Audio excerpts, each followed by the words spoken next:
కాలేజీలో అయినా, మీ ఆఫీసులో అయినా, మీరు ఎక్కడైనా సరే, దేవుని గురించి మాట్లాడటం గానీ, దేవుని విషయంలో ఆయన్ని స్తుతించటానికి గానీ, ఒకవేళ సిగ్గుపడితే, దేవుడేం చెప్పాడు చెప్పండి వాక్యం? ఆయనేం చెప్పాడో మనకు తెలియాలి గదా! చాలా సందర్భంలో నోరు విప్పం మనం. చెడు గురించి మాట్లాడటానికి నోరు విప్పుతాం. అనేక మందిని దూషించటానికి, హేళన చేయటానికి నోరు విప్పుతాం. కానీ దేవుణ్ణి స్తుతించటానికి, దేవుణ్ణి కొనియాడటానికి, దేవుని గురించి ప్రకటించటానికి, మాట్లాడటానికి మాత్రం మనం సిగ్గుపడతాం. దేవుడి వాక్యం ఏం చెప్తుంది? మనుష్యుల ఎదుట నన్ను ఒప్పుకొనువాడు ఎవడో పరలోకమందున్న నా తండ్రి ఎదుట పరలోకమందున్న నా తండ్రి ఎదుట నేనును వానిని ఒప్పుకొందును నేను కూడా వారిని గురించి ఒప్పుకొందును ఒప్పుకుంటాను. మన గురించి మాట్లాడతాడంట. మనం పరిశుద్ధులమని కాదు, మన నీతిమంతులమని కాదు. ప్రభు నామాన్ని ఉచ్చరించటానికి, ప్రభు నామాన్ని ప్రకటించటానికి ఎప్పుడూ కూడా మనం ముందడుగు వేసి ఉండాలి. మన దేవుని స్తుతించలేకపోతే, అందుకే ప్రభు అంటాడు, నన్ను ఘనపరిచే వారిని నేను ఘనపరుస్తాను. అంటే మనకి ఘనత వద్దనేనా? బిడియం ఎక్కడ పడాలి? సిగ్గు ఎక్కడ పడాలి? అక్కడే పడాలి. దేవుని సన్నిధికి వచ్చి ప్రభా నీకు వందనాలు అని చెప్పటానికి సిగ్గుపడనక్కర్లేదు. అందుకే ప్రభు అంటాడు, నీ హృదయము నిండిన దాన్ని బట్టి నీ నోటులో నుంచి మాటలు వస్తాయి, నీ ప్రవర్తన ఉంటుంది. సమస్తం కూడా మన హృదయంలో దేనితో అయితే మనం నింపబడి ఉంటామో, మన ప్రవర్తన అంతా కూడా దాని మీద ఆధారపడి ఉంటుంది. నువ్వు అవునన్నా కాదన్నా. నిజంగా దేవుని గురించిన విశ్వాసము, దేవుని గురించిన ప్రేమ మన హృదయంలో బాగా నింపుగా ఉంటే, మన నోరు దేవుని స్తుతించకుండా ఆగదు కూడా. ఆయన వైపు పరిగెత్తకుండా, ఆయన కార్యాలను చూడకుండా మనం ఎక్కడ కూడా మనం ఉండలేం. అందుకు ప్రతి సందర్భంలో కూడా యవ్వనస్తులుగా మనం ఈరోజు దేవుని సన్నిధికి వచ్చాం. మనం ప్రధానంగా నేర్చుకోవలసిన విషయాలు కొన్ని ఉన్నాయి.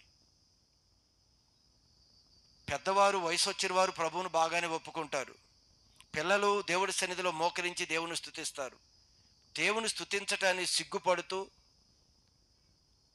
దేవుడు గొప్పవాడని ఒక వైపు చెప్పుకుంటూ దేవునికి దూరంగా ఉంటుంది ఎవరు అంటే యవనస్తులు మాత్రమే. కాదావున మీరు చెప్పండి? చిన్నపిల్లలు 10 మంది ముందు మోకరించైనా వాడు చేతులెత్తి ప్రార్థన చేయమంటే చేస్తాడు. పెద్దవారు వయసు వచ్చిన తర్వాత వారు అనుభవంలో నుంచి దేవుని గురించి సాక్ష్యం చెప్తూ దేవుణ్ణి మహింపరుస్తారు. తీరా దేవుణ్ణి స్తుతించకుండా, దేవుణ్ణి మహింపరచకుండా ఉండేవారు ఎవరు అంటే యవనస్తులు మాత్రమే. అవునా కాదా మీరు చెప్పండి? మీ కాలేజీలో ప్రభు గురించి మీరు మాట్లాడతారా? మీ అన్ని జనాంగమైన మీ బంధువుల మధ్యకి వెళ్ళి ప్రభు గురించి మీరు మాట్లాడతారా? అందరూ రక్షణ పొందుకుని వారిమే. అందరూ ఆయన దేవుడు అని నిర్ధారణ చేసుకుని బాప్తీసం తీసుకున్నాం. ఈరోజు ఆయన గురించి మాట్లాడటానికే మనం నోరు మెదపటలేదు అంటే ఏ పరిస్థితుల్లో మనం దేవుళ్ళో ఉన్నామో గమనించండి. అందుకే ప్రభు అంటే యవనస్తులారా మీరు బలవంతులు. ఏమన్నారు చెప్పండి ఒకసారి చదవండి. యవనస్తుల గురించి ప్రభు ఏమంటున్నాడు? యవనస్తులారా మీరు బలవంతులు, మీరు బలవంతులు, దేవుని వాక్యము దేవుని యొక్క మాట మీ యందు నిలుచుచున్నది. అది ఎవరిలో అయితే దేవుని యొక్క మాట నిలిచి ఆ మాటని ఎప్పుడూ జ్ఞాపకం చేసుకుంటూ ఉంటారో వారు బలవంతులు. ఎందుకు ఈరోజు మనం బలహీనులము అంటే చెప్తున్నాను కదా, దేవుని నామాన్ని ఎక్కడైతే మనం ఘనపరచలేకపోతున్నామో ప్రభు చెప్పాడు, నన్ను ఘనపరిస్తే నిన్ను ఘనపరుస్తాను. ఒకవేళ నన్ను తృణీకరించి నన్ను చిన్నగా ఒకవేళ నువ్వు చూసినట్లయితే ఎలా ఉంటారో కూడా ప్రభు మాట్లాడాడు. మీరు తృణీకారం చెందుతారు. నన్ను తృణీకరించి నా మాట మాట్లాడటానికి నువ్వు సిగ్గుపడి ఉంటే రేపు నీవు కూడా అందరి ముందు సిగ్గుపడతావు అని చెప్పాడు. దేవుని మాట ఖచ్చితంగా వాస్తవం. నేను చెప్తున్నాను, ఒక ఒత్తు ఒక పొల్లు కూడా పోదు. నిజంగా మనం బలవంతులుగా ఉండాలి అంటే దేవుడు ఏం చెప్తున్నాడో ఆ మాటలు మనం హృదయాల్లో పెట్టుకోగలిగితే,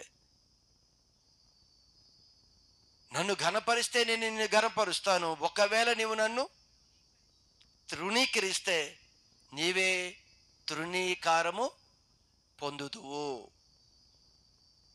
ఎందుకు మనందరం కూడా అన్ని విషయాల్లో బలహీనంగా భయంతో మనం ఎందుకుంటున్నాము అంటే, ఖచ్చితంగా దేవుడికి రావలసిన ఆ మహిమ యవనస్తుల ద్వారా దేవుడు ఏం కోరుకుంటున్నాడో అది మన ద్వారా ఆయన పొందుకోలేకపోతున్నాడు. మనం ఇవ్వట్లేదు. అందరము కూడా మీరు ఎక్కడైనా చూడండి, నిజంగా నేను దేవుని ఘనపరుస్తున్నానా లేదా? మీరు ఈరోజు ప్రభు నాకు అలా చేయలేదు ఇలా చేయలేదు యవనస్తులు మాట్లాడుతున్నారు, కానీ ప్రభు చెప్పింది ఒకటే. యవనస్తులకి ఏం చెప్పాడు? తన హృదయంలో ఏం పెట్టుకోవాలంట? ఆ వాక్యం మరొకసారి చదవండి. అది ప్రత్యేకంగా యవనస్తులకి చెప్తున్నాడు దేవుడు. యవనస్తులారా మీరు బలవంతులు, మీరు బలవంతులు, మీరు బలవంతులు అని చెప్తున్నాడు. మన బలవంతులమా బలహీనులమా చెప్పండి? నా వైపు చూడాలి. యవనస్తులు మనం బలవంతులము బలవంతులం కాదు అనేది మీకు తెలుసు. ఇప్పుడు కూర్చుని మీరందరూ కూడా బలవంతులు కాదా? దేవుడు చెప్తున్నాడు మీరు బలవంతులు అని ప్రభు చెప్తున్నాడు. మరి బలవంతులు అంటామా మన బలహీనులమా?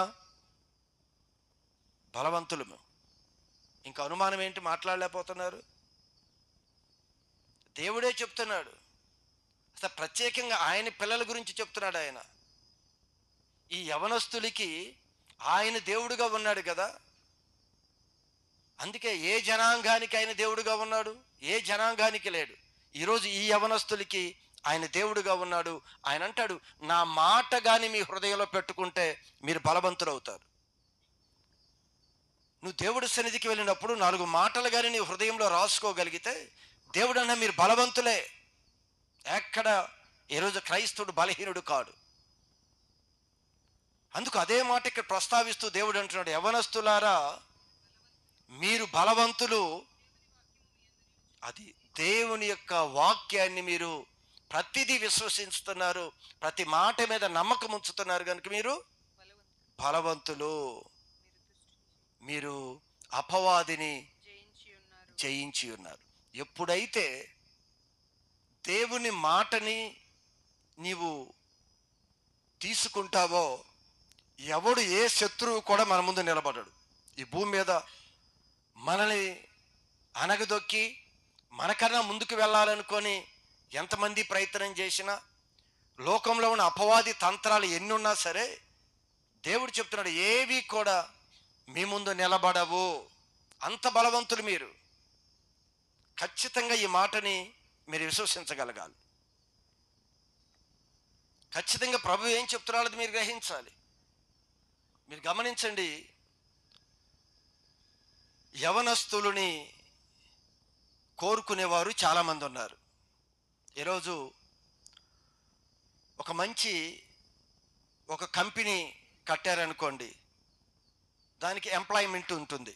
ఈ లోకంలో చాలా జాబ్స్కి ఈ ఎంప్లాయ్మెంట్ అంతా కూడా చిన్నపిల్లలు కావాలి లేదా పెద్దవారు కావాలి, ఎవరు కావాలి అని వారు నోటీస్ బోర్డులో వాళ్ళు అనౌన్స్ చేస్తారు. ఎవరు కావాలి వారికి చెప్పండి?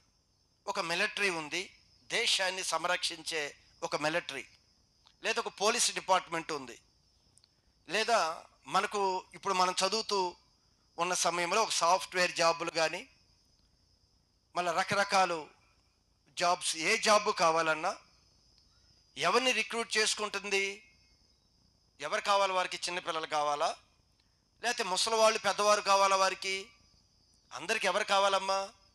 మీరు మాట్లాడితే కదా నేను చెప్పేది, మరి చెప్పాలి కదా. ఎవరు కావాలి? యవనస్తులు కావాలి. సరే, యవనస్తులు అంటే ఎంత వయసు వరకు తీసుకుంటారు వారు జాబుల్లోకి? జనరల్ ఇప్పుడు ఎంప్లాయ్మెంట్ ఉంది కదా, ఏ శ్రేఖర్ ఎంతవరకు వయసులో తీసుకుంటారు జాబ్స్కి? 30యా? ఒకవేళ ఏదన్నా రిజర్వేషన్ ఉంటే ఇంకొక 5 ఇయర్స్ 3 ఇయర్స్ 35 అనుకుందాం. మరి 35 ఇయర్స్ దాటిన తర్వాత ఎందుకు తీసుకోరు? ఏ మనుషులమేమన్నా అయిపోయామా? అప్పుడు మనుషులమే కదా. మరి వాళ్ళకి ఎవరు కావాలి? యవ్వనస్తులు కావాలి. అందుకే ఆ 35 ఇయర్స్ క్రాస్ అయితే మన జాబులో తీసుకోరు. మీరు గమనించగలిగితే యవ్వన కాలము ఎంత విలువైనదో మనం గుర్తుపట్టాలి. దేవుడు కూడా అదే విషయాన్ని ప్రస్తావిస్తూ యవ్వన కాలంలో ఉన్న వారి గురించి ఆయన ఈ మాట మాట్లాడాడు. ఏమని మాట్లాడాడు?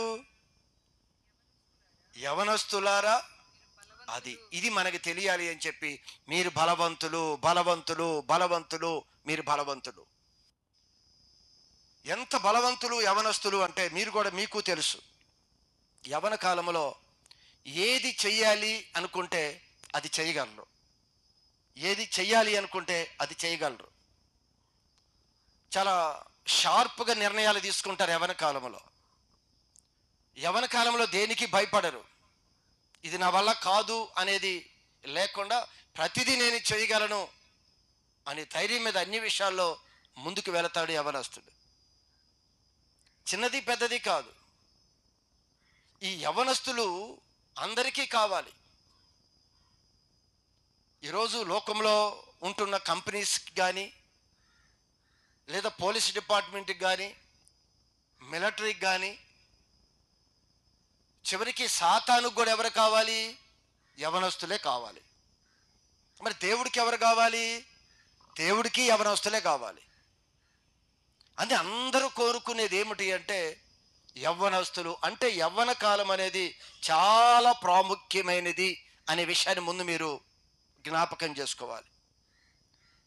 ఈ యవ్వన కాల వయసు మన లైఫ్ని డిసైడ్ చేసేస్తుంది. ఇది అసలు నీ లైఫ్ ఏంటో, నీ ఫ్యూచర్ ఏంటో డిసైడ్ చేసేది ఏంటి అంటే ఈ యవ్వన కాలమే.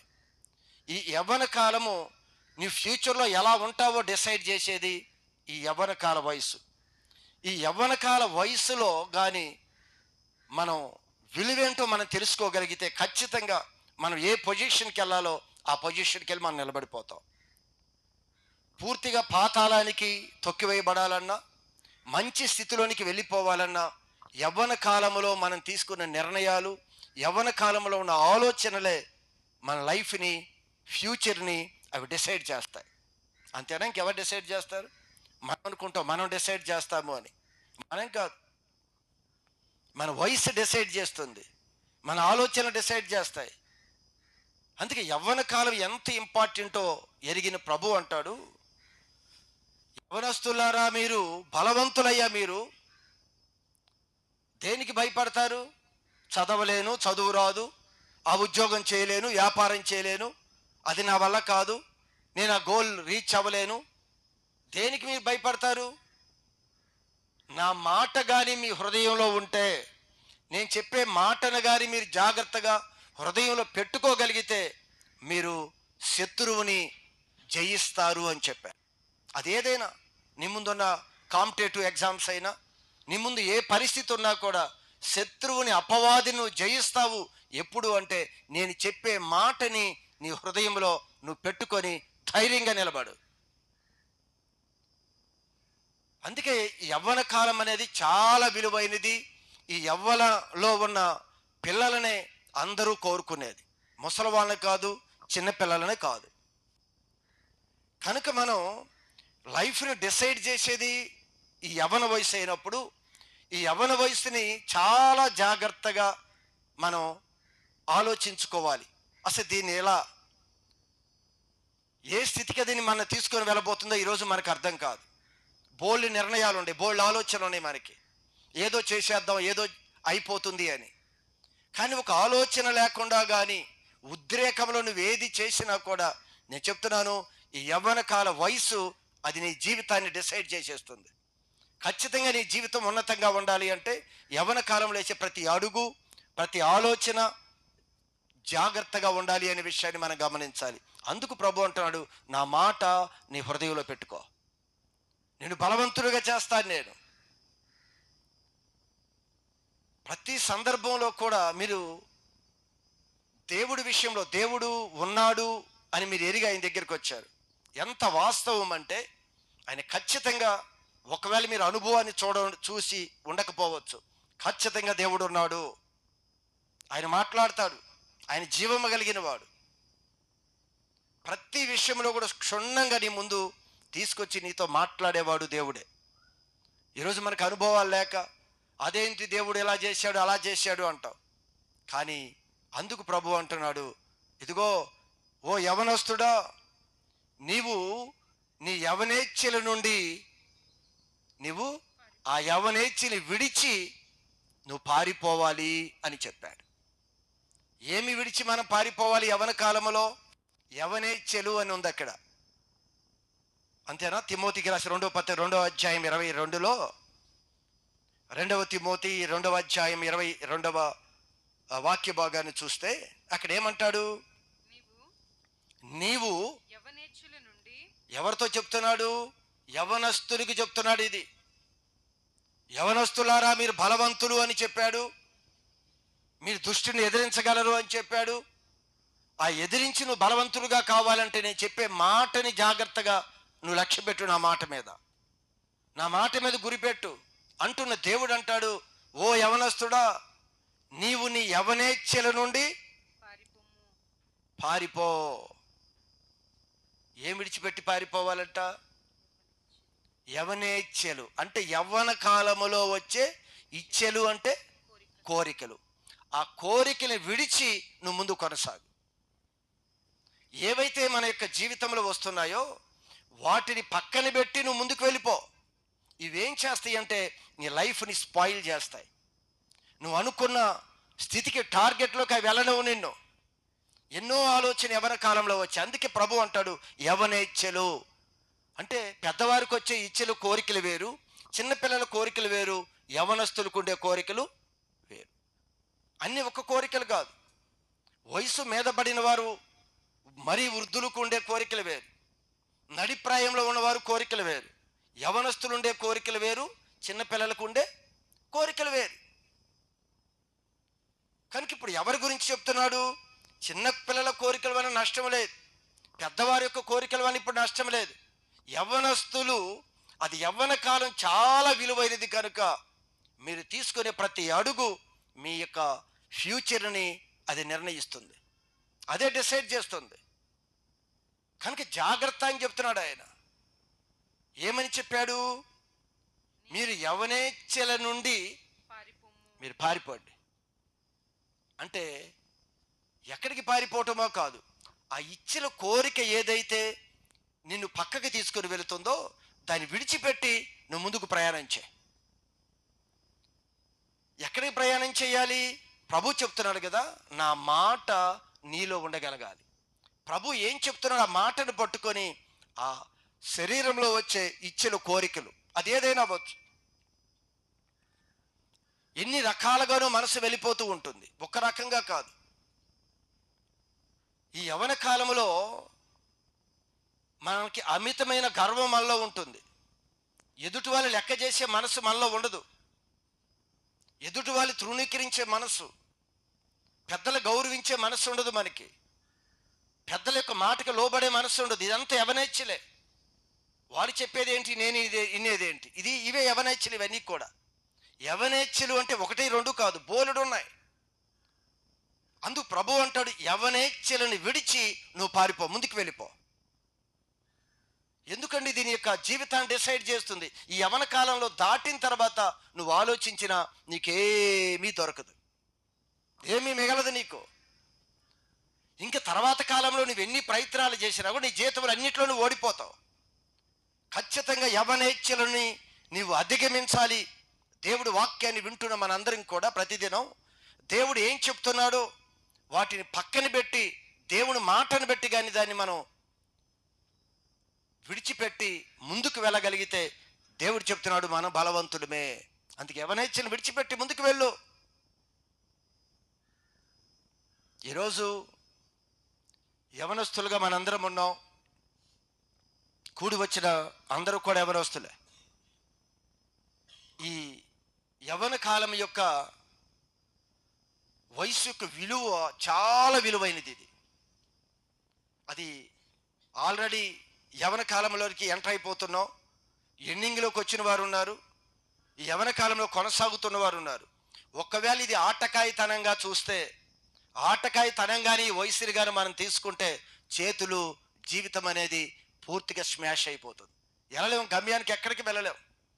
తర్వాత ఏడ్చి మన వారిని చూసి అయ్యో వారు ఎలా ఉన్నారు, నేను ఎలా ఉన్నాను అని. యవ్వన కాలంలో ఏది లక్ష్య పెట్ట మనం కూడా ఉద్రేకం ఎక్కువ, తొందరపాటు ఎక్కువ, తొందరపాటు నిర్ణయాలు ఎక్కువ. అన్ని విషయాల్లో కూడా చాలా తొందరపడి వెళ్ళిపోతూ ఉంటాం. నేను కూడా చిన్నతనంలో మనకు అప్పుడు దేవుడి వాక్యం ఏమీ తెలియదు. యవనేచ్ఛలు ఏ స్థితి నుంచి ఏ స్థితికి తీసుకుని వెళ్ళిపోయాయి అంటే,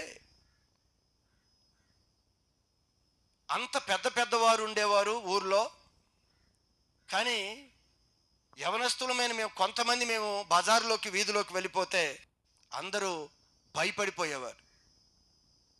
మాట అనటానికి భయమే. ఒకవేళ మాట గట్టిగా అంటే వీళ్ళు వచ్చి మనల్ని ఏం చేసేస్తారో.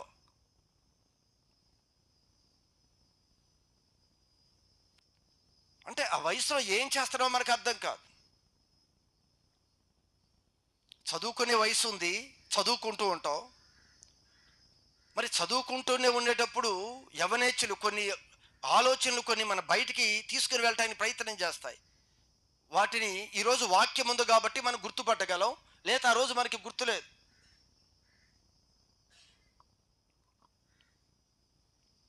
ఒక చిన్న ఇన్సిడెంట్ చెప్తాను మీకు. నేను అప్పటికి ఒకవేళ 10th క్లాస్ చదువుతున్నామేమో, కానీ 10th ఇంటర్ కూడా కాదు, 10th క్లాస్ 9th 10th. అప్పటికే పెద్దవాళ్ళం అయిపోయాం. ఎవరు చెప్పినా వినే టైపు కాదు. మనం ఏది చేస్తే అదే రూల్. ఏ వయసులో? 10th క్లాస్ వయసులో. అప్పుడు కాలేజీకి కూడా రాలేదు ఇంకా. సరే, ఇంటి దగ్గర బాగా చదువుకుంటారు కదా అని వీళ్ళు ట్యూషన్కి పంపించేవారు. ఆ ట్యూషన్ మరీ ఫీజు ఎక్కువ కట్టి రాత్రులు కూడా మీ దగ్గరే ఉంచి ఉదయకాలం 3 గంటలకు చదివించండి, వీళ్ళు బాగా చదువుకుంటారు అని ఆ ట్యూషన్కి పెద్ద ఒక బిల్డింగ్ ఒకటి తీసుకున్నారు ఆ ట్యూషన్ సారు. దానికి ట్యూషన్కి పంపారు. అక్కడే చదువుకోవటం. రాత్రి 9 గంటల వరకు స్టడీ అవర్స్ ఉంటాయి. స్కూలు 4:35 కల్లా స్కూల్ అయిపోతుంది కదా. మరి అలా ఏదో స్నాక్స్ తినేసి రెడీ చేసుకొని ట్యూషన్కి వెళ్ళిపోయేవాళ్ళు. మరలా 7:30 8కి వచ్చి ఇంటి దగ్గర భోజనం చేసి మరలా ట్యూషన్లోకి వెళ్ళి కూర్చుంటే 10 గంటల వరకు చదివించేవాళ్ళు, ఉదయాన్నే లేపేవారు. అస్తమానం చదువు అంటే మనం ఎక్కడ కూర్చోం కదా. చదువు అంటే మనం కూర్చోం. అందరూ బాగానే ఉన్నారు, అందరూ చదువు మీద ఇంట్రెస్టే. నాలంటే ఒకడో ఇద్దరో ఉన్నారు. మిగిలిన వారంటే చదువు అంటే బాగా ఇంట్రెస్ట్ ఉండాలి, బాగా చదువుకుంటారు వాళ్ళు. మనకి చదువు అంటే పడదు. అన్నీ పడతాయి కానీ ఏది పడదు? చదువు అంటే పడదు. ఒక విషయం చెప్పాలి అంటే, నేను 10th క్లాస్ పాస్ అయ్యాను కదా. ఇప్పుడు 10th క్లాస్ వరకు హిందీ సబ్జెక్ట్ ఉంటుందో లేదో మీకు ఇప్పుడు. అప్పుడు మా హిందీ ఓ సబ్జెక్ట్ ఉండేది, లేదా ఇప్పుడు 10th వరకు ఇప్పుడు హిందీ ఉంది. హిందీ నాకు ఆల్ రావు, కానీ మంచి మార్కులతో నేను పాస్ అయ్యాను 10th క్లాస్. ఆలు రావు.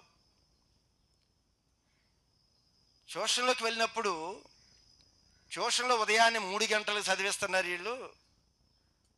అసలు ఎలా చదువుతాము అని చెప్పి రాత్రులు అందరూ నిద్రపోతే ట్యూబ్ లైట్లు బల్బులు అన్నీ తీసుకొని వెళ్ళి ఒక కవర్లో వేసి ఎక్కడో ఇలా కాలంలో పడేసి వచ్చాను ఒక రాత్రి. ఉదయం లేచి లైట్లు వేసారు, చదవండి అని. ఏం చదువుతావు? లైట్లు లేవు. ఇలా మనం చెడిపోతే ఏం చేసేవాళ్ళం? యవనేచ్ఛలు ఏంటి అంటే మన సరదాగా ఆడుకోవాలి. ఇలా వారు స్ట్రిక్ట్ రూల్స్ పెట్టి చదివిస్తే ఎలా కుదురుతుంది మనకి? ఇది మీకు చెప్పిన చిన్న ఎగ్జాంపులే. నా లైఫ్ అంతా కూడా యవనేచ్ఛలు ఏదైతే నాకు తోచిందో అది చేయటానికి ఎంత పెద్దవాడినైనా సరే లెక్కలేని తరంగానే నేను చేసుకుంటూ వచ్చాను. చివరికి నా లైఫ్ ఎక్కడికి వెళ్ళవలసిందో ఎక్కడో అది ముగించేసింది, అది ముగించబడింది. మంచి స్థితికి తీసుకుని వెళ్ళాలని పేరెంట్స్ ఎంత ప్రయత్నం చేసినా ఈరోజు యవనేచ్ఛలు, అందుకే అంట యవనేచ్ఛని విడిచి నువ్వు పారిపో, నువ్వు ముందుకు వెళ్ళు. వాటిని విడిచిపెట్టకపోతే అదే నీ లైఫ్ని డిసైడ్ చేస్తుంది. నువ్వు విడిచిపెట్టకపోతే పూర్తిగా కూడా నువ్వు పతనం అయిపోతావని దేవుడి విషయాన్ని ఇదే చెప్తున్నాడు. కొద్ది కాలం, ఆ కొద్ది సమయాన్ని మనం చదవటానికి ఇంట్రెస్ట్ చూపేవాళ్ళం కాదు. మనందరి జీవితంలో కూడా ఆ యవ్వన కాలం ఎంత విలువైనదో మీరు బైబిల్ గ్రంథంలో మీరు చూస్తే, ఇక్కడ తిమోతికి రాసిన 1 తిమోతి 4వ అధ్యాయంలో 11వ వాక్య భాగంలో కొన్ని హెచ్చరికలు ఇచ్చాడు యవనస్తుడికి. ఏమని చెప్తున్నాడు ఒకసారి చూడండి. తిమోతికి రాసిన మొదటి పత్రిక 4వ అధ్యాయము 11వ వాక్య భాగము. పరిశుద్ధాత్మ దేవుడు ఒక విషయాన్ని అక్కడ తెలియజేస్తూ ఉన్నాడు. ఏమని అంటాడు? నీ యవ్వనమును బట్టి ఎవ్వడు నిన్ను తృణీకరించే విధంగా నువ్వు ఉండొద్దు. ఎవ్వడు నిన్ను తృణీకరించకూడదు. ఒక హెచ్చరికిస్తున్నాడు దేవుడు. ఈరోజు మనం దేవుని రక్తంలో కడగబడిన పిల్లలుగా ఉన్నాం కనుక ఈరోజు ఎవరైతే దేవుడు చెప్పే మాటకి ఒకవేళ హృదయంలో స్థానం ఇవ్వగలిగితే ఖచ్చితంగా ప్రభు చెప్పిన విధంగా వాడు అన్ని విషయాల్లో బలవంతుడే. ఈ భూమి మీద ఏ పరిస్థితి వచ్చినా వాడు బలవంతుడిగా నిలబడతాడు, కానీ ఎక్కడ భయంతో వెనక అడుగు వేయలేడు. ఏ విషయంలో అపజయం అనేది కూడా రాదు కూడా. ఇక్కడ ప్రభు ఇచ్చే హెచ్చరిక ఏమిటి అంటే, ఏమని హెచ్చరికిస్తున్నాడు? నీ యవ్వనమును బట్టి ఎవ్వడు నిన్ను తృణీకరించే అవకాశం అసలు ఇవ్వద్దు. చులకనగా చేసి వాడిది వాడు అలానే అంటాడు, వాళ్ళు అలానే ఉంటారు, వారు కుర్రాళ్ళు కదా అలానే మాట్లాడతారు, వాడి మాటలు లెక్క చేయొద్దు. ఎవ్వడు తృణీకరించకుండా యవనస్తుడిగా నీ మాటని బట్టి వారు విలువిచ్చే విధంగా ఖచ్చితంగా నువ్వు ఎలా ఉండాలి అంటే, ఎవ్వరు తృణీకరించే అవకాశం ఇవ్వకుండా మీ యవ్వన కాల జీవితంలో మీరు నిలబడండి అని చెప్తున్నాడు ఆయన. ఎవడు మన తృణీకరించకూడదు. మమ్మల్ని ఎంతమంది తృణీకరించేవారో తెలుసా? యవ్వన కాలంలో చేసిన పనులు చిన్నవారి నుంచి పెద్దవారి వరకు ఏ గొడవైనా ముందుకు వెళ్ళిపోయేవారు. ఓసారి ఎలక్షన్ జరుగుతున్నాయి, మేము అంతా 10th వరకే చేశాను. ఇంటర్ నుంచి చేసిన గొడవలు వేరు, అది కాలేజీ ఇల్లు దాటి బయటకు వచ్చిన గొడవలు అవి. ఇది ఇంటిలో తల్లిదండ్రుల దగ్గర ఉంటూ చేసిన గొడవలు ఇవి 10th వరకు. 10th దాటిన తర్వాత కాలేజీకి వెళ్ళిపోయి అది ఇంటి బయట, అంటే ఇంట్లో వారికి ఎవరికి తెలియదు కాలేజీ లైఫ్లో చేసిన గొడవలు. ఇంటి పరిధిలో చేసిన ఇంటి వారికి తెలిసిద్దా తెలియదా? తెలుస్తుంది. ఒకవేళ ఏది జరిగినా టక్మన్ మా ఇంటికి వచ్చి కూర్చునేవారు అందరూ. అది ఎవరు చేసినా ఎవరికి చేయకపోయినా ముందు మా ఇంటికి వచ్చి కూర్చునేవాళ్ళు. మీ అబ్బాయిని అడగండి తెలిసిద్ది, మీ అబ్బాయిని అడిగితే అన్నీ చెప్తాడు, ఎవరు చేశారో ఏం జరుగుతుందో. నేను అని డైరెక్ట్గా చెప్పలేక చెప్తే మరలా వాళ్ళ ఇంటి మీదకి వెళ్ళి గొడవ పడతామేమో అని ఆ మాట మాట్లాడేవాళ్ళు కాదు. మీ అబ్బాయే చేశాడు అనరు, నేను చేశాడని తెలుసు, చేసిన ఆ మాట మాట్లాడలేరు. ఒకవేళ మీ అబ్బాయిని అడిగితే చెప్తారు కదా ఇదంతా ఎందుకు జరిగిందో, ఎవరు చేశారో. ఎన్నో ఊర్లో చేసిన గొడవలు 1 కాదు 2 కాదు, అవన్నీ చెప్పుకుంటే ఈ రోజంతా చెప్పినా.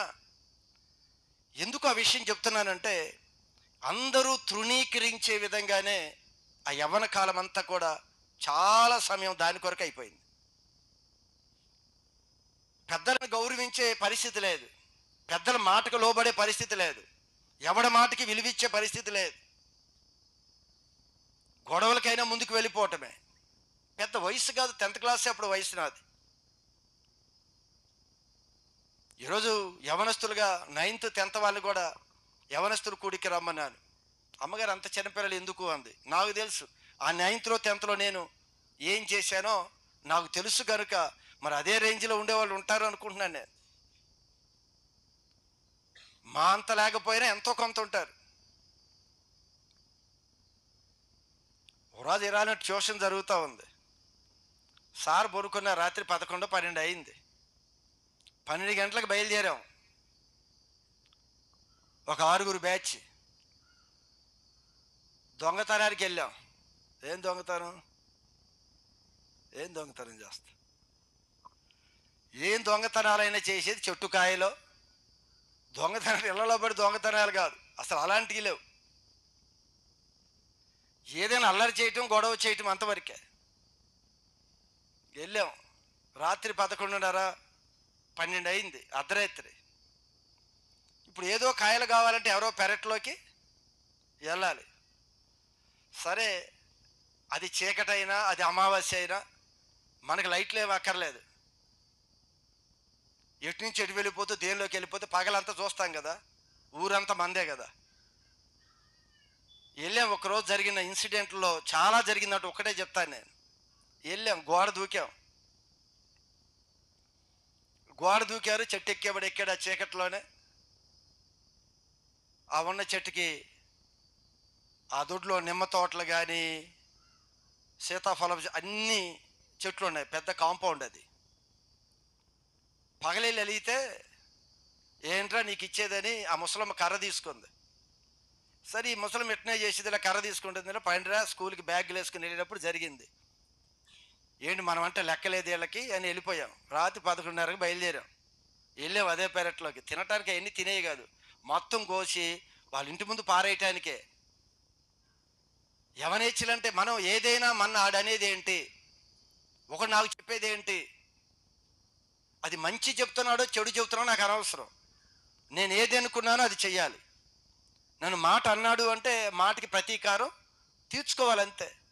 వెళ్ళి దూకాం. ఆ నిమ్మ చెట్టులో ఏదో కాయలు కోసేవాడు కోస్తున్నాడు, ఇంకా కాయలు కోసేవాడు మొత్తం తీస్తున్నాడు. ఈలోపు అంత కోసుకున్నాం. ఈ పెరట్ వెనక ఒక ఇల్లు ఉంది. ఆ ఇంట్లో నుండి టక్మని లైట్ వేసారు వాళ్ళు. అర్థమవుతుందా?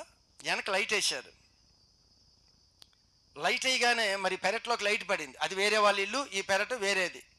వాళ్ళు లైట్ వేయగానే బ్యాక్ ఉంటుంది కదా, వాళ్ళు వాష్రూమ్కి వద్దామని వాళ్ళు లైట్ వేశారు. వాళ్ళు ఎప్పుడు లైట్ వేశారో ఎవరో చూశారని చెప్పి హడావుడిగా గోడెక్కేశాం. ఈ గోడెక్కగానే ఆ ఇంట్లో లేడీస్ బయటకు వచ్చారు కదా, వెంటనే ఆమె వాళ్ళని చూసి స్పృహ తప్పి పడిపోయింది. ఒక్కసారి టక్మని మేము గోడ మీదకి ఎక్కాం. ఆడు తలుపు తీసుకొని బయటకు వచ్చింది. మేమేం చేసాం, ఎగిరి గోడ ఎక్కేసాం. ఎప్పుడైతే గోడ ఎక్కామో మరి కుండీదైపోయి పడిపోయింది, స్పృహ తప్పిపోయి. ఇంకీలోపు ఆనమి చెప్పుగాడు చెట్లు నా షర్టు ఇరుక్కుపోయిందంటే ఆ షర్టుది చింపేసి తిరిగేసి ఆ చెట్టుకు వదిలేసి మొత్తం గోడ దూకేసి పరిగెత్తుకుంటూ వచ్చాం. ఉదయం వచ్చిన తర్వాత ఆయన ఆ విలేజ్ ఆఫీసర్లో పెద్ద అతను, వాళ్ళు హౌస్ తీసుకున్నారు అక్కడ. ఎంఆర్ఓ కింద ఆ క్యాడర్ ఏదో నాకు ఇప్పుడు అసలు గుర్తులేదు, పెద్ద క్యాడర్ అతనే. ఉదయాన్నే పంచాయతీ పెట్టారు, ఊరిలో పంచాయతీకి పిలిచారు. ఎవరు వాళ్ళ ఇంట్లో దూకింది ఎవరు, అక్కడ చేసింది ఎవరు అని. అంటే నేనని ఎవరు గుర్తుపట్టలేదు, రాత్రి ఎవరెవరు గుర్తుపట్టలేదు. వాళ్ళెవరు కొత్త వాళ్ళు కదా, అద్దెకి దిగిన వాళ్ళెవరు మేమెవరో తెలియదు. అయితే పంచాయతీ పెట్టి నిలబెట్టారు ఎదురుగా అందరిని. నిలబెట్టి ఏమయ్యా నీకు తెలుసు అన్నాడు. ఏంది నేను చేసింది నువ్వు చూసావా అన్నాను. పెద్ద ఆఫీసర్లు వాళ్ళందరూ, మేము 10th క్లాస్. మా ఆవిడ చనిపోతే ఎవరు ప్రాణం తీసుకొస్తారని అడుగుతున్నాడు ఆయన. మీ ఆవిడ చేస్తే మాకేంటి సంబంధం అన్నాను. మా ఆవిడ గుండె పడిపోయింది ఇక్కడ, మా ఆవిడ చచ్చిపోతే పరిస్థితి ఏంటయ్యా, ఏంటి మీరు చేసిన పరిస్థితి ఏంటి? అందరిని పిలిచి నిలబెట్టారు. పంచాయతీ కదా మరి, ఊర్లో పిలిచేసి నిలబెట్టారు. ఎవరు అడిగినా మిగిలిన వారు మావాడు ఎవరు మాట్లాడట్లా, నేనే మాట్లాడాను. మీ ఆవిడికి మాకు సంబంధం ఏంటి, అసలు ఎవడొచ్చాడు, అసలు కోయటానికి ఎవరు వచ్చారు? పెద్ద గొడవ అయింది. ఏది చెప్పినా కూడా మేము ఆ మాటకి లోబడాలి, ఇలా మాట వింటలేదని అప్పుడు మా నాన్నగారిని తీసుకొని వచ్చారు. ఇక వచ్చిన తర్వాత పరిస్థితి ఏముంది, ఇంటికి తీసుకెళ్లారు, 4 కోటింగ్లు వేశారు, కాళ్ళు చేతులు కట్టేసి ఎండలో పడేసాడు మా నాన్న. కాళ్ళు చేతులు కట్టేసి బయట ఈ పలకలు ఉంటాయి కదా, వరండా అంటే మట్టి మట్టి ఉండదు మామూలుగా, ఈ నాపరాయి ఇవి ఉంటాయి కదా, ఫ్లోరింగు, ఆ కడపరాయి, అది పరిచి ఉంటుంది. మధ్యాహ్నం పూట కదా, ఈ గొడవ అంతా 10-11 అయినప్పుడు అంతా అయిపోయింది. మీ అబ్బాయిని ఏంటి ఎలా పెంచారు, మా నాన్న అనటం ప్రారంభించారు. నేను ఎవరు చేశారు, మీరు ఎవరిని అంటున్నారు అనేసరికి వాళ్ళందరూ ఆగిపోయారు. మొత్తానికి పెద్ద గొడవ అయింది. చివరికి భయపెట్టినా కూడా గ్రూపులో ఎవరు కూడా దాన్ని బయటికి చెప్పల. అప్పుడు తీసుకుని వెళ్ళి కాళ్ళు చేతులు కట్టేసి ఎండలో పడేశారు. అప్పుడు మా నాన్న దగ్గర ఒప్పుకున్నా, నేనే వెళ్ళాను, నేనే చేశాను అంటే. ఏది ఎందుకు చెప్తున్నాను అంటే, ఇక ప్రభు అంటాడు, నీ యవ్వన కాలంలో ఎవరో కూడా నిన్ను అసలు తృణీకరించకుండా నీ యవ్వన కాలాన్ని ఏది కూడా అంటకుండా నువ్వు నిలబడాలి. చదవండి మరొకసారి. నీ యవ్వనమును బట్టి ఎవడు నిన్ను తృణీకరించే అవకాశం ఇవ్వద్దు.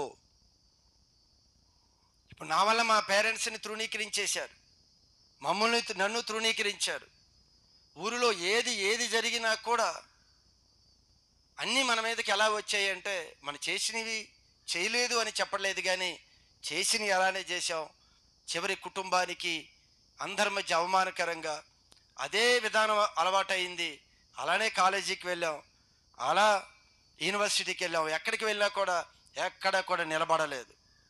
ఎందుకు అంటే, ఆ యవ్వన కాలంలో వచ్చే ఆ అతిశయమైన, అసలు ఏదైనా యవనేచ్ఛ అనే దానికి అన్ని కోరికలు, ఈ లవ్ అఫైర్స్ అయినా ప్రతిదీ యవ్వనేచ్ఛలు అంటే, యవ్వన కాలంలో మన మనసు తొందర పెట్టి ఏ పని చేపిస్తుంది. అందరూ వద్దు వద్దు అన్న పెద్దవారు, మన మనసు ఊరుకోదు. ఇవన్నీ కూడా యవ్వనేచ్ఛలే. అది ఎంత భయంకరమైన స్థితికి తీసుకుని వెళ్ళాయి అంటే, ఉన్నతమైన ఒక స్థితికి నన్ను తీసుకొని వెళ్ళాలి అని పేరెంట్స్ ఎన్ని ప్రయత్నాలు చేసినా, ఎంత డబ్బు కట్టినా, ఖచ్చితంగా డాక్టర్ని చేయాలని చాలా ప్రయాసపడ్డారు ఇంట్లో. నేనేదో బైపీసీ తీసుకున్నాను, అది ఇది రాశాను, అది ఎంబీబీఎస్ సీట్ రాలేదు.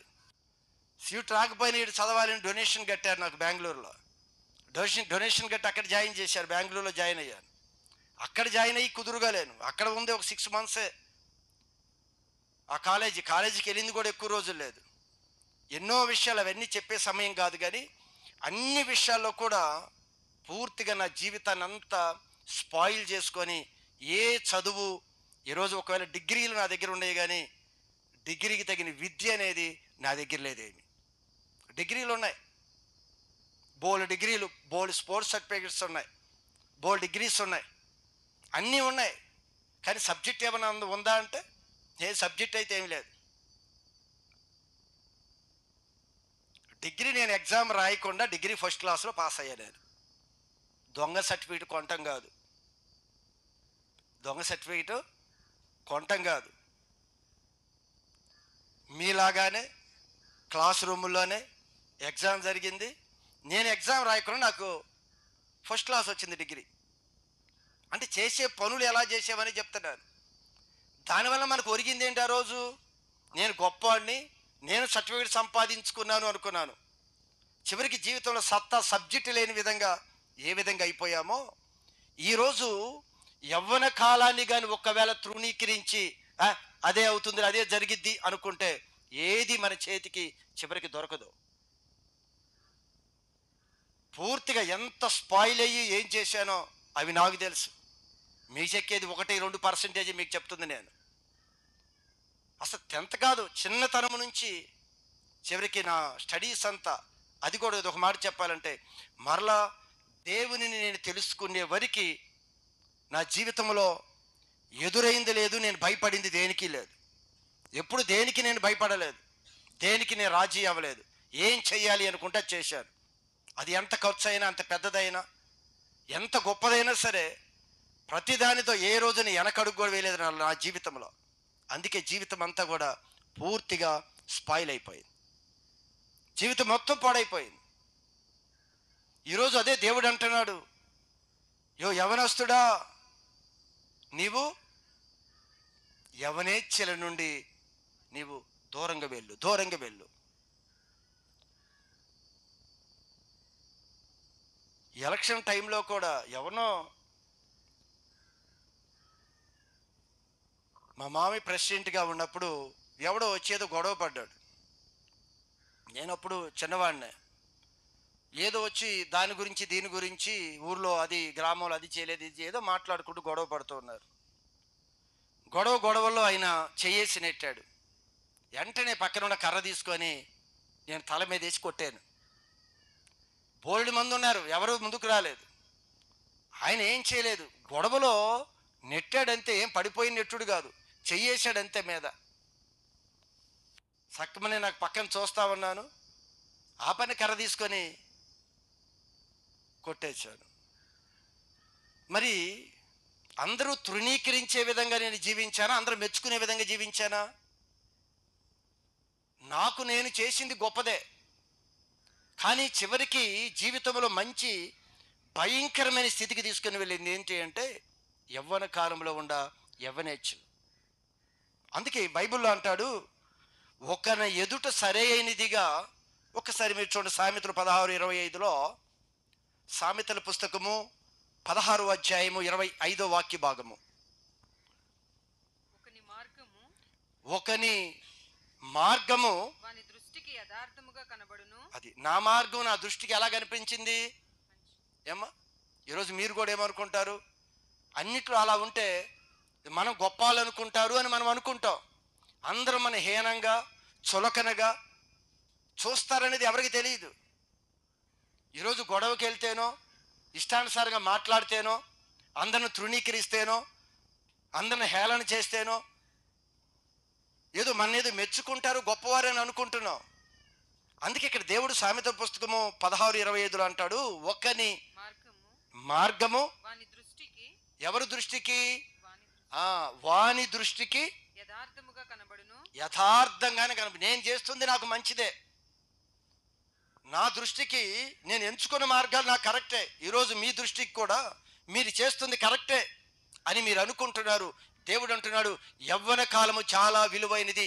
ఒకవేళ ఈ యవ్వన కాలములో చెయ్యవలసినవి చేయకుండా చెయ్యకూడని వైపు ఒకవేళ సమయాన్ని హెచ్చిస్తే పూర్తిగా నీ జీవితం ఎక్కడ అందుకోని స్థితిలోనికి పూర్తిగా స్మాష్ అయిపోతుంది. అప్పటికిప్పుడు నా మనసు ఎప్పుడూ చెడ్డది కాదు, పనులన్నీ చెడ్డవే. కానీ పందెం, ప్రతీకారం, గర్వం, అహంకారం, ఎవరు మన మాట అనకూడదు. స్కూల్కి వెళ్ళిన తర్వాత మా సారు నన్ను తిట్టారు. స్కూల్లోకి వెళ్తే ఏంట్రా అన్నారు. ఆలస్యంగా వచ్చాను, బయట నిలబెట్టారు. ఆలస్యంగా వస్తే ఎక్కడ నిలబెడతారు? అంతే కదా. మే కమింగ్ సార్ అంటున్నా. ఎవరు కమింగ్ సార్ అంటారని తెలుసు కదా దీనికి. ఒక రోజు కాదు కదా మనం వెళ్ళే లేట్లు ఇవి. కమింగ్ సార్ అంటుంటే విననట్టు బోర్డు మీద రాస్తామన్నాడు ఆయన. ఏంది ఎన్నిసార్లు బతివులాడేదని వెళ్ళి కూర్చున్నా. ఎన్నిసార్లు బతివులాడతారు? కమింగ్ సార్ 4 సార్లు చెప్పాను. ఈరోజు పిలవాలి కదా. ఏంది కమింగ్ సార్ అంటే పిలవడు, రావట్లా, ఏమి మాట్లాడట్లా. ఆయన తెలుసు ఏదనంటే మరలా ఇంకేదో ఎందుకు అని ఆయన ఏం చూడనట్టు బోర్డు మీద అయిపోయింది చెప్పటం. మరలా ఏదో దాన్ని మరలా వెనక్కి ముందుకు చూసుకొని అక్కడే తిరిగి ఉన్నాడు బోర్డుకి వెళ్ళిగా. ఎన్నిసార్లు చెప్తాం? కమింగ్ సార్ లేదు, వెళ్ళిపోయి కూర్చున్నా. తర్వాత తిరిగాడు, ఎదురుగా ఉన్నాను. ఏంట్రా టైం ఎంత అయింది అన్నాడు. ఏంటి రా అంటున్నావు అన్నా. పెద్ద గొడవ అయింది ప్రిన్సిపాల్ దగ్గరికి. ఎవరిని తీసుకొస్తావు తీసుకురా, నువ్వు రా, నన్ను ఎందుకు అన్నావు రా అని. చూసారా, యవనేచ్ఛలవే.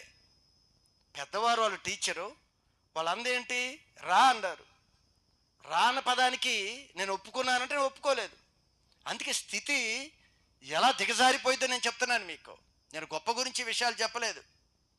జీవితంలో అనుకున్న స్థితికి నేను వెళ్ళలేక అనుకోని స్థితిలో నేను పడిపోయి ఉంటే దేవుడి ప్రేమను బట్టి ఆయన లేపుకొని నన్ను తీసుకొని వచ్చాడు. ఏదో నా బాల్యకాలంలో దేవుడిచ్చిన ఒక వాగ్దానం, దేవుడు ఎన్నుకున్నాడు. నేను బాగా చిన్న పిల్లవాడినప్పుడు గత దినంలో చెప్పాను, మా తల్లితో చెప్పాడు, మీ 3వ కుమారుణ్ణి నా యొక్క సేవకి నేను ఎన్నుకున్నాను అని చెప్పి. ఎప్పుడో నేను అప్పుడు ఊహ కూడా లేదు నాకు. అప్పుడు మా తల్లితో చెప్పినది ఈరోజు జీవితంలో ఎంత భయంకరమైన స్థితిలోకి వెళ్ళి పూర్తిగా జీవితాన్ని క్లోజ్ చేసుకున్నాను. అన్ని డిగ్రీలే, చివరికి మన వాళ్ళందరూ వెళ్ళి ఫారిన్ కంట్రీస్లో అక్కడికి వెళ్ళి ఇక్కడికి వెళ్ళి మనం చదువుతూ ఉంటే ఈరోజు ఏదైనా కొన్ని ప్రదేశాలకు వెళ్ళటానికి ఇంగ్లీష్ చదువుతామంటే ఇంగ్లీషు సరిగా మాట్లాడలేం. పైకి మీకు అన్నీ వచ్చినట్లు కనిపిస్తాం, లోపల ఏ సబ్జెక్టు లేకుండా చేసింది అంటే యవ్వన కాలం ఇది. ఆ కాలంలో చదువు దగ్గరికి వెళ్ళటానికి ఒప్పుకునేవాను కాదు. టీచర్ల మీద గొడవ, ఎవరు చెప్పేవారు మనకి? ఇంకా అప్పుడు ఎలక్షన్లు ఉండే మా స్కూల్లో, కాలేజీల్లో, అన్ని ఎలక్షన్ టైము, బోల్డ్ గొడవలు, ఎలక్షన్ బోల్డ్ డబ్బు ఖర్చు పెట్టేవాళ్ళు. ఖర్చు పెట్టే ఎప్పుడో ఎస్పీఎల్ని అయ్యాను. అప్పుడు ఫస్ట్ స్టాండర్డ్ నుండి 10th క్లాస్ వరకు స్కూలు. ఎందుకు వేయరు? అందరు యవనస్తులకి అందరు ఎవరు కావాలి? ఇలాంటి వాళ్ళే కావాలి కదా. ఆడు మంచాడు బొంచాడు ఎందుకు ఎంచుకుంటారు వాళ్ళు? అలా ఎంచుకోరు. ఈ రాజకీయాలు ఎంతో అప్పుడు కూడా అంతే, ఎలాంటి వాడు కావాలంటే అలాంటి వాడే కావాలి. ఆ లీడర్గా ఉన్నప్పుడు చేసినవి అవన్నీ మరి అవి చెప్పి మీకు నేర్పిన వాడిని అవుతారు. అవన్నీ నేను మాట్లాడిన కానీ ఇవన్నీ ఎవరు చెప్పారు నాకు అంటే ఎవరు చెప్పలేదు.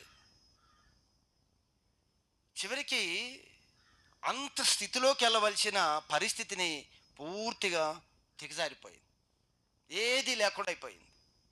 ఈరోజు దేవుడు అదే విషయాన్ని చెప్తున్నాడు. ఆ యవనేచ్ఛలు ఏదైతే ఉన్నాయో దాన్ని విడిచిపెట్టి నువ్వు ముందుకు కొనసాగు. ఈరోజు మనతో చెప్తున్నాడు, నా వాక్యాన్ని నీ హృదయంలో పెట్టుకో. నేను ఏది చెప్తున్నాడో అందుకే ఏమేమి హెచ్చరికలు ఇచ్చాడు అక్కడ. నీ యవ్వనమును బట్టి ఎవడును నిన్ను తృణీకరింపనీయకుము. ఎవ్వడు నిన్ను తృణీకరించే అవకాశం ఇవ్వవద్దు. మాటలోను, అదిగో మాటలోను, ప్రవర్తనలోను, ప్రేమలోను, విశ్వాసములోను, పవిత్రతలోను నీవు సమాజానికి, సంఘానికి నీవు ఒక మాదిరిగా ఉండాలి. 5 విషయాల గురించి ప్రభు ఇక్కడ మాట్లాడుతూ ఉన్నాడు. నువ్వు వారందరికీ మాదిరిగా ఉండాలి. ఈ 5 విషయాలను మాదిరిగా ఉండాలని చెప్తున్నాడు ఆయన. సమాజానికి ఈ విషయాలను మాదిరిగా ఉంటేనే ఎవడు నిన్ను తృణీకరించడు, లేదా అందరూ తృణీకరిస్తారు. దేవుడు కుమారుడిగా ఎక్కడా కూడా ఎవడు తృణీకరించకుండా నీ ఆత్మీయ జీవితాన్ని నువ్వు కొనసాగించాలి అని చెప్తున్నాడు. మన మాటలు ఎలా ఉంటాయి చెప్పండి? ప్రభు అన్నాడు, నీ మాట ఉప్పే వేసినట్లుగా ఉండాలి. ఒకరితో నువ్వు వెళ్ళి మాట్లాడుతున్నప్పుడు ఆ మాటలు నీకు ఆనందాన్ని కలిగించే విధంగా ఉండాలి, నిన్ను ప్రోత్సహించే విధంగా ఉండాలి, ఎదుటివాడిని ధైర్యపరిచే విధంగా ఉండాలి మాట. మనం మాట్లాడితే రెండోసారి వారు మనతో మాట్లాడటానికి కూడా మన దగ్గరికి రారు, మన మాటలు వింటే. అలా మాట్లాడతాం మనం. ఆయన మాటలో నువ్వు జాగ్రత్త అని చెప్పాడు యవనస్తులకి. వీటన్నిటిలో నువ్వు మరొకరికి మాదిరిగా ఉండాలి. నీ ఇష్టానుసారంగా మాట్లాడితే నీ మాటల ద్వారా నీకు ఎంతమంది స్నేహితులు అవుతున్నారు? అసలు మీరు ఎంతమంది స్నేహితులు సంపాదించుకుంటున్నారు? ఒక్కొక్కరు మీరు లెక్క పెట్టుకోండి. స్నేహితులు అంటే హాయ్ అనేవాళ్ళు కాదు, స్నేహితులు. ఎంతమంది మనం స్నేహితులు సంపాదించుకుంటున్నాం నోటి మాట ద్వారా? ఎంతమంది మన స్నేహితులు ఉంటారు? ఊరికి అనుకుంటావు నీ ఫ్రెండ్స్ ఎంతమంది అంటే బోల్డ్ లిస్టు చెప్తావు. చివరికి నీతో నిలబడే ఫ్రెండ్స్ ఒక్కరో ఇద్దరో అసలు ఉన్నారో లేదో. చివరికి అసలు ఉండటం కూడా ఉండరు మనతో. అది ఈరోజు మనం సంపాదించుకుంది అంతవరకే. కానీ దేవుడు అంటున్నాడు, మాట విషయంలోను, ప్రవర్తన విషయంలోను. రెండవది, మన ప్రవర్తన ఎదుటి వారికి ఎలా ఉంటుంది, మన నడకైనా, మన యొక్క మాట అయినా, మన పరిస్థితి అయినా ఎదుటి వారికి ఎలా ఉంటుంది. ఇక రాస్తున్న ప్రతి విషయం కూడా మన జాగ్రత్తగా చూసుకోకపోతే, ఒకటి గమనించండి, యవ్వన కాలములో ప్రభువును మనం ఎరిగాం. ఏ విధంగా అయినా సరే దేవుడు చెప్పిన మాటలు తీసుకున్న ప్రతి వ్యక్తి బలవంతుడిగా మార్చబడతాడు. నేను ప్రభువును తెలుసుకోకముందు ఒక విషయంలో నేను బలవంతుని అనుకునేవాడిని. ప్రభువును తెలుసుకున్న తర్వాత అన్ని విషయాల్లో దేవుడు నన్ను బలవంతుడిగా చేశాడు. ప్రభు వాక్యాన్ని పట్టుకున్న తర్వాత చాలా విషయాలు దేవుడు బలవంతుడిగా చేశాడు. అప్పుడు తొలి దినాల్లో దేవుడు ఇచ్చిన దర్శనంలో ఒక గోడ మీద రాయబడి ఉన్నాయి ఇవన్నీ కూడా, ఈ 5 మాటలు. ఏమేమి మాటలు రాయబడి ఉన్నాయి? పరిచర్యకి రాకముందు ఒక విశ్వాసిగా ఉన్నప్పుడు దేవుడు తన గోడ మీద రాసి నీవు మాదిరిగా ఉండాలి అని చూపించాడు. ఎవరు మాటలో నిన్ను తృణీకరించకూడదు, నువ్వు మాదిరి చూపించు సంఘానికి. నీ తోటి ఉన్నవారికి నువ్వు ఒక మాదిరి చూపించాలి. నీ మాటలో అయినా, నీ ప్రవర్తనలో అయినా, విశ్వాసములోను, ప్రేమించే విషయంలో నువ్వు ప్రేమించు. అసలు ఎలా ప్రేమించాలో సంఘానికి నువ్వు మాదిరి చూపించు. ప్రతి ఒక్కరు నువ్వు ఎలా ప్రేమించాలి, తన మన భేదం లేకుండా ప్రతి ఒక్కరు నువ్వు ఎలా ప్రేమించాలో నువ్వు ప్రేమించి నీవు ఒక మాదిరి చూపించు అన్నాడు.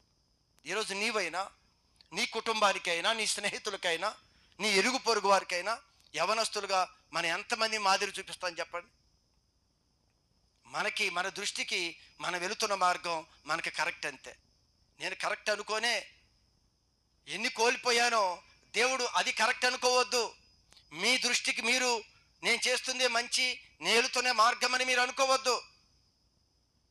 మీ హృదయములో దేవుడు మాటను పట్టుకోండి, అది మిమ్మల్ని బలవంతులుగా చేస్తుంది అని చెప్పాడు. అది మిమ్మల్ని బలవంతులుగా చేస్తుంది.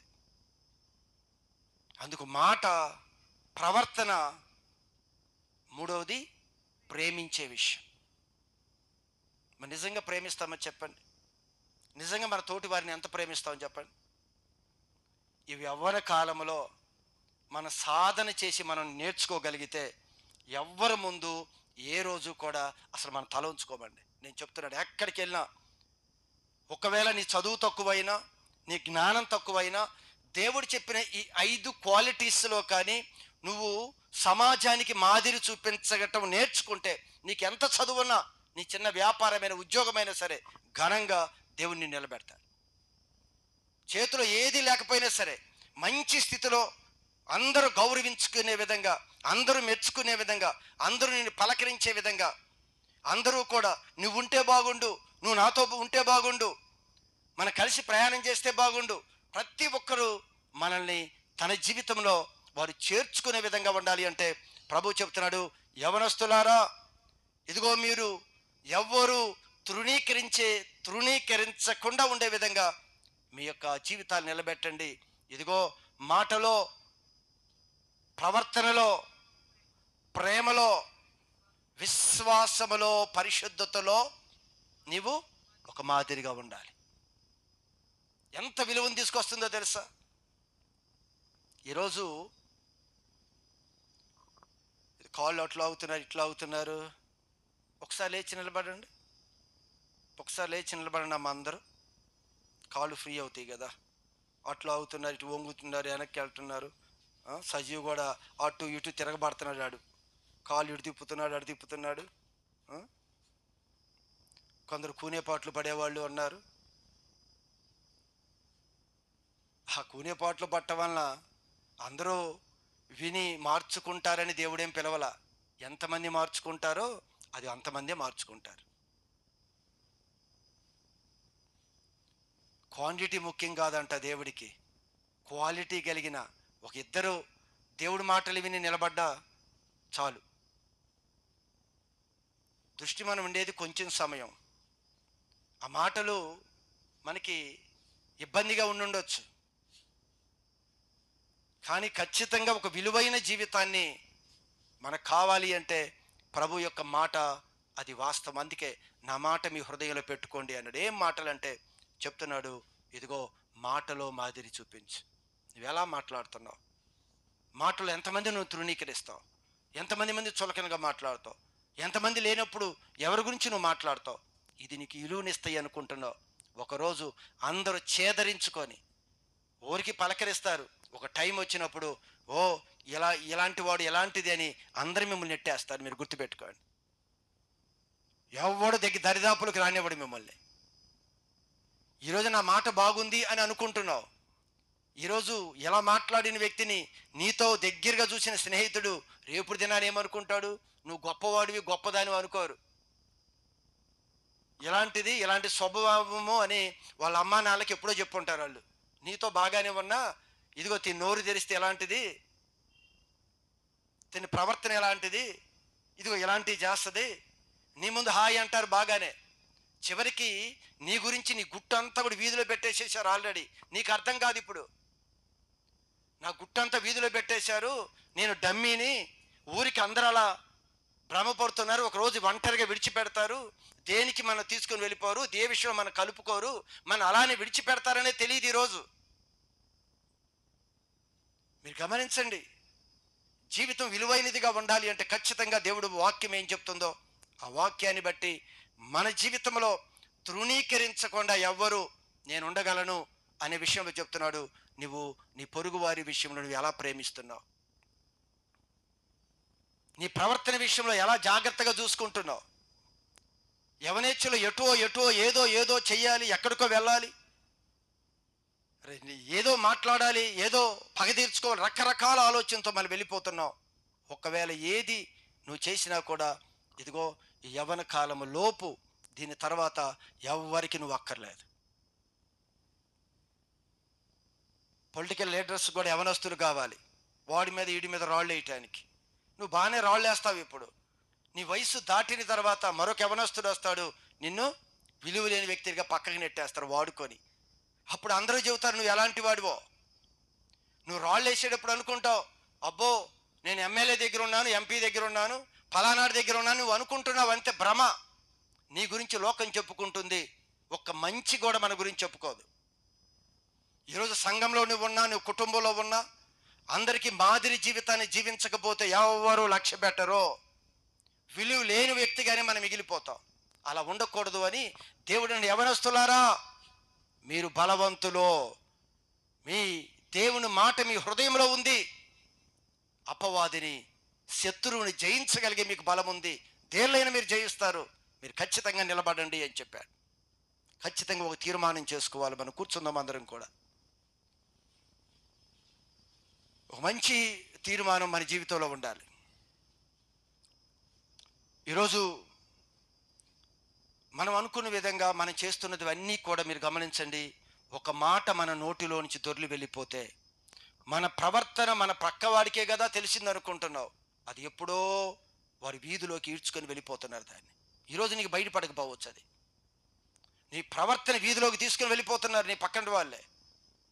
నువ్వు మాట్లాడే మాటలను కూడా చూసి నేను ఎప్పుడో తృణీకరించారు వారు. కొద్ది దినాలు నీ పక్కన ఉండాలి కాబట్టి నీతో మాట్లాడుతున్నారు. కొద్ది దినాలు ఒక ఫ్రెండ్గా ఏదో కాలక్షేపానికి నేను వాడుకుంటున్నారే కానీ నీ జీవితం ఒక పనికిరాని వ్యక్తిగా, పనికిరాని దానిగా చూస్తున్నారనే విషయం ఈరోజు కూడా గ్రహింపలేదు వారికి. తప్పక నీతో మాట్లాడుతున్నారు, తప్పక నీతో సహవాసం చేస్తున్నారు, తప్పక. అది మనం గ్రహించాలి అనేది దేవుని యొక్క కోరిక. విలువైన వ్యక్తులుగా ఉండాలి మనం. ఏ మాటను జాగ్రత్త పరుచుకోలేమా? ప్రవర్తన ఎవరికి అభ్యంతరకరంగా ఉంటుంది అని మనం జాగ్రత్త పడలేమా? ఏం ప్రేమిస్తున్నాం? తోటి వారి దగ్గర మనం మన వ్యక్తిత్వాన్ని బయటపడే విధంగా ప్రేమిస్తాం. అసూయ, కుళ్ళు,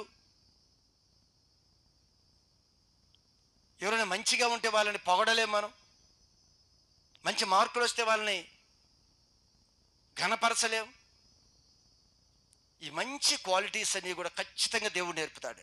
నేను చాలా విషయాలు దేవుడి దగ్గర నేర్చుకొని ఎన్నో విషయాలని నేను విడిచి ముందుకు పరిగెత్తుకుంటూ వచ్చాను. నేను బైబిలు పట్టుకోకముందు, దేవుడి వాక్యం చదవకముందు నేను జీరో. పూర్తిగా ప్రభు అంటాడు చచ్చిపోయిన స్థితిలో నుంచి దేవుడు బ్రతికించాడు. ఆ రోజు ఆయన సంకల్పంలో, అనాదిలో ఆయన కోరుకున్న దాన్ని బట్టి ఆయన తీసుకుని వచ్చి నూతన సృష్టిగా ఆయన మరలా నేను నిలబెట్టాడు. ఎన్నో విషయాల్లో ఏది లేదు అనుకోకుండా సమాజం దేనిలో ఉండాలో ఆ క్వాలిటీస్ ఇచ్చి నిలబెట్టాడు దేవుడు. ఈరోజు మనలో ఉన్న చెడుని మనం విడిచిపెట్టాలి అంటే మన వల్ల అవుతుందో చెప్పండి? ఏమ్మా, చెడు ఉందా లేదా మనలో? ఏంటి మాట్లాడేంటి? లేదమ్మా, ఉంది. మరి చెడుని మనంతటికి మనం విడిచిపెట్టగలమా, విడిచిపెట్టలేమా? చెడుని మనంతటికి మనం విడిచిపెట్టలేం. అది ఎలా పోతుంది అంటే, నువ్వు మంచి చేయటం ప్రారంభిస్తే చెడు ఆటోమేటిక్గా నీలోంచి బయటికి వెళ్ళిపోయింది. ఒక మంచి దేవుడు చెప్పినప్పుడు మంచి చేయటం ప్రారంభించు. ఈ మంచి చేయటం ఎప్పుడో ప్రారంభిస్తావో ఎదుటివాడి హాని చేసే మనసు నీలో నుంచి పోయింది. చూడండి, మీరు చిన్న చెడు ఉంచుకొని మీరు అలా ఉండండి, అసలు ఎవరు ప్రేమిస్తారండి మనల్ని? దేవుడు మాదిరి చూపించమన్నాడు. మీ మందిరములో మీరు ఎంతమందికి మాదిరి చూపించారు? నీ ఇంటి ముందు వాళ్ళకి, మీ ఇంటి వెనక వారికి, తోటిని యవనస్తుల మధ్య నువ్వు మాదిరి ఏం చూపించావు? ఒకటి గమనించు. ఎవరో వదిలేయండి, ప్రతి చిన్నది కూడా అది దేవుడి మాటగా మీరు తీసుకోండి. ప్రతి చిన్నది కూడా నేను విశ్వాసిగా ప్రభువుని గురించి ఎరిగి, ప్రభు నన్ను ఎప్పుడు దర్శించాడో, ప్రభు నాతో ఎప్పుడు మాట్లాడాడో నేను ఖచ్చితమైన తీర్మానం చేసుకున్నా. ప్రభువా, నువ్వేం చెప్తే అది నేను చేస్తా, నువ్వు ఎలా ఉండమంటే అలా ఉంటాను. ఎన్ని నా జీవితంలో బయటికి తీసివేశాడో అది నాకు తెలుసు. ఈరోజు మీ ఎదుట కనిపిస్తున్న మనిషిని నేను ఈ మనిషిని కాదు, దేవుడు ఒక రూపంలోనికి తీసుకొచ్చిన మనిషిని అంతే. ఖచ్చితంగా నువ్వు మాదిరిగాని చూపించలేని వ్యక్తి అయిపోతే అందరి ముందు చులకనగా ఒక జోకర్గా మనం ఉంటావు. నీ కంటికి ఈరోజు కనిపించకపోవచ్చు, అందరి ముందు నువ్వు జోకర్గానే ఉంటావు ఎప్పటికీ కూడా. కానీ దేవుడు బలవంతుడిగా ఉండాలి అని కోరుకుంటున్నాడు. విలువైన వ్యక్తిగా ఉండాలి. చక్కగా మాట్లాడు, చక్కగా ప్రేమించు, ప్రేమ చూపించు, పలకరించు. తునీకరిస్తారు పెద్దలు ఉన్నారు అనుకోండి, మన ప్రేమను ఎలా చూపిస్తావమ్మా? ఎవరు ముసలి వాళ్ళు ఉన్నారు, ఆ మామగారు మీరు భోజనం లేగవలేరు, నేను తీసుకొచ్చి పెడతాను. తినేశారు, మామగారు నేను కడుగుతాను ప్లేటు. ప్రేమ ఏమన్నా చూపించగలమా? నువ్వు ప్రేమ చూపిస్తూ ఉండగా ఎంతోమంది ఒక మాదిరిగా ఉంటారు. నువ్వు పరిచయం చేయమన్నాడు దేవుడు. నువ్వు ప్రేమ చూపించు, ప్రేమలో మాదిరిగా ఉండు. ఏం ప్రవర్తిస్తున్నావు? చేదరించుకుంటామా? ఎవరు అనారోగ్యంగా ఉన్న వాళ్ళు వస్తే, ఎవరో పేదవాళ్ళు వస్తే చేదరించుకుంటామా? అసహించుకుంటామా? చులకనగా మాట్లాడతామా? ఎంత జీవితంలో మనతో ఎంత పతనానికి వెళ్ళిపోతున్నామో అర్థం కావలేదు. ముఖ్యంగా యవ్వనస్తులకి చెప్తున్నాడు ఇది. ఎవడూ తృణీకరించే విధంగా నువ్వు ఉండు, నువ్వు ప్రేమించు, నీ ప్రేమను చూపించు. ఎంత గౌరవం వచ్చిందో మీకు తెలుసా? అమ్మా, నాకు గౌరవం ఇవ్వమండి అని అడగక్కర్లా. నువ్వు అందరితో ప్రేమగా నువ్వు మాట్లాడుతూ నీ ప్రేమతో నువ్వు పరిచయం ఇచ్చాయి. నువ్వు పిలిస్తే వచ్చిద్దా, పిలవకుండా వచ్చిద్దా గౌరవం? ఎవడు పిలవక్కర్లా. అందరి దృష్టిలో ఒక విలువైన వ్యక్తిగా నిన్ను చూస్తారు. ఈ రోజు నుంచి ఒక మంచి తీర్మానం చేసుకో, ఒక విలువైన వ్యక్తిగా నిన్ను చూస్తారు. నీ కాలేజీలో అయినా సరే, నువ్వు ఎక్కడికి వెళ్ళినా ఖచ్చితంగా ప్రభువు ఏం చెప్తున్నాడో దానికి ఒక మాదిరి చూపించడానికి అడుగులు వేయి. నువ్వు నా భాష వింటే, నా తత్వం వింటే నేను ఇలానే ఉంటాను, ఎవడు నాకు చెప్పేది? ఎవడు దరిద్రాన్ని ఎవడు తీసివేస్తాడు? అలానే దరిద్రంగా ఉంటానంటే ఎవరి దరిద్రాన్ని ఎవడు బాగు చేస్తాడు? ఇక్కడికి వచ్చినా దేవుడు ఆ దరిద్రాన్ని బాగు చేయలేడు. వినే మనసు ఉంటే ఆ దరిద్రాన్ని తీసివేసి ఆయన ఆశీర్వదిస్తాడు. మనం ఆ దరిద్రత తీసివేయాలని కదా మనందరిని ఇక్కడికి పిలిచింది ఆయన. అది చెప్తూ ఉండా కూడా ఒకవేళ మనం మనసులో రకరకాలుగా మాట్లాడుకుంటే ఎప్పుడు అదే దారిద్ర్యంతో మన జీవితం ఉంటుంది, కానీ విలువ లేని వ్యక్తులుగా మిగిలిపోతాం.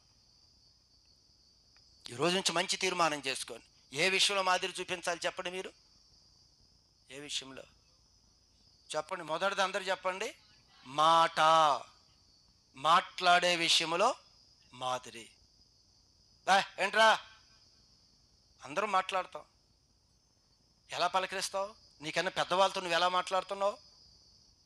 చిన్నవాళ్ళతో నువ్వు ఎలా పలకరిస్తున్నావు? అసలు వాళ్ళతో మాట్లాడి తీరేంటి? వాళ్ళతో సంభాషణ ఏంటి? వాళ్ళు కలుసుకునేటప్పుడు నువ్వు ఎలాంటి పదాలు ఉచ్చరిస్తున్నావు? ప్రేమతో నువ్వు పలకరించాలి. మేము చెయ్యేసి చక్కగా మాట్లాడి ప్రతిదీ ఒకవేళ తప్పు అయితే అది అలా కాదమ్మా, ఎలా కాదమ్మా, అసలు ఎలా మాట్లాడుతున్నావు? మనం ఎలా పడితే అలా మాట్లాడితే, ఓ ఈ అక్కకి పొగరెక్కువ, ఇది ఈ అన్నకి పొగరెక్కువ, ఏం చెబుతారు మాదిరి? పొగరెందుకు మనకి? నిదానంగా మాట్లాడు. మనం ఏమైనా ఇచ్చామా? ఒక్క పలకరింపు మాటే కదా. ఏమైనా పెట్టుబడి ఉందా? ఇంట్లో తీసి డబ్బులు ఏమైనా ఇవ్వమన్నారా? లేదు కదా. చక్కగా పలకరించు. మాట ఉచితంగానే కదా ఇది వచ్చింది మనకి. మనకేమీ కొనుక్కోలేదు కదా. నీకు ఇచ్చిన మాట చక్కగా పలకరించు. నీ ఎదుటి వ్యక్తిని ప్రేమతో పలకరించు. చిన్నవాడైనా పెద్దవాడైనా వృద్ధులైనా చక్కగా మాటలతో పలకరించండి. ఇష్టానుసారంగా చులకనగా వాడు ఈడు అని మాట్లాడతాం పెద్దాళ్ళతో. ఎదుటి వచ్చారు విష్ చేసుకోమా? సంఘంలో ఒక విశ్వాసులు అయ్యుండి సరే పెద్దవాళ్ళు ఏంది చిన్నవాళ్ళు ఏంది విష్ చేసుకోమా, పలకరించుకోమా? పిల్లవాడైనా ఎలా ఉన్నావు అని పలకరించుకోరా? పెద్దలైతే అక్క అన్న ఎలా ఉన్నావు అని పలకరించుకోరా? ఆ మాట ఏం చేస్తుందో తెలుసా? వారి హృదయాల్లో నీకు మంచి విలువనిస్తుంది. మీరు ఎవరైనా ప్రయత్నం చేయండి. అందరిని మీరు పలకరించండి ప్రేమగా. కనపడిన వాళ్ళందరినీ ప్రేమ చూపు. ఏం చదువుకున్నావమ్మా, ఏం చేస్తున్నావు, మాట పలకరించు. వారు పెద్ద అయ్యే కొంది నీ పట్ల ఎంత విలువగా ఉంటారో తెలుసా? ఇది సీక్రెట్ అండి, నేను చెప్తున్నాను. చాలా సింపుల్గా జీవితంలో ఖచ్చితంగా ఉన్నతంగా నిలబడే సీక్రెట్ ఇది. మంచిగా నిలబడతాం మనం. చక్కగా నువ్వు ఎవరినైనా సరే ప్రేమగా దగ్గర తీసుకో, పలకరించు. అంతేగాని చటారులు వేసుకోవటం, వాడి మీద ఈడు, అది నీకే విలువివ్వదు. అందుకే ఎవరి కాలాన్ని నువ్వు కాపాడుకోగలిగితే నీ లైఫ్ ఫ్యూచర్ అంతా దీని మీద ఉంది. ఇప్పుడు ఎలా పడితే అలా ప్రవర్తిస్తే జీవితం నీ యవ్వన కాలం దాటిన తర్వాత దేనికి పనికిరావు. ఎవడు నీ దగ్గరికి రాడు. ఎప్పుడు కూడా ఎదుటి వ్యక్తిని తృణీకరించకూడదు. చాలామంది, నేను గుంటూరు వెళ్ళినప్పుడు మేము కాలేజీ ఆ టైంలో చాలామంది చిన్న చిన్న పిల్లలు ఉండేవాళ్ళు. నిక్కర్లు వేసుకొని పిచ్చేపాటికి చదువు బడువు లేకుండా చులకనే అటుబడి కర్ర తీసుకుని వాళ్ళు ఉతికే వాళ్ళని దగ్గరికి వస్తే వారు ఈరోజు డాక్టర్స్ అయ్యారు. అంటే ఎదుటి వ్యక్తిని నీకు తెలియదు విలువ. వాళ్ళు చెప్తారన్నా మీరు అప్పుడు అలా కొట్టేవారు, మమ్మల్ని ఎలా కొట్టేవాళ్ళు, మీరు అలా చేశారు, మేమేం మాదిరి కాదు వాళ్ళకి. మీరు అలాంటి చెడ్డ పనులు చేశారు, మేము అది చేశారు, మమ్మల్ని కొట్టేవాళ్ళు. అప్పుడు నిజంగా ఇప్పుడు మీ ముందు ఉన్న చిన్నవారు ఒకవేళ ఏదో అదేం చదువులే, అదేముంటలే, వాళ్ళ బట్టలు ఏంటి, వాళ్ళ కులం ఏంటి, వాళ్ళ ఇల్లు ఏంటి, వాళ్ళ వాకిలు ఏంటి అనుకుంటున్నావేమో. రేపు ఒక దినాన వారు మంచి స్థితికి వెళ్ళినప్పుడు తెలుస్తుంది వారి గొప్పతనం ఏంటో. ఎవరిని తృణీకరించొద్దు.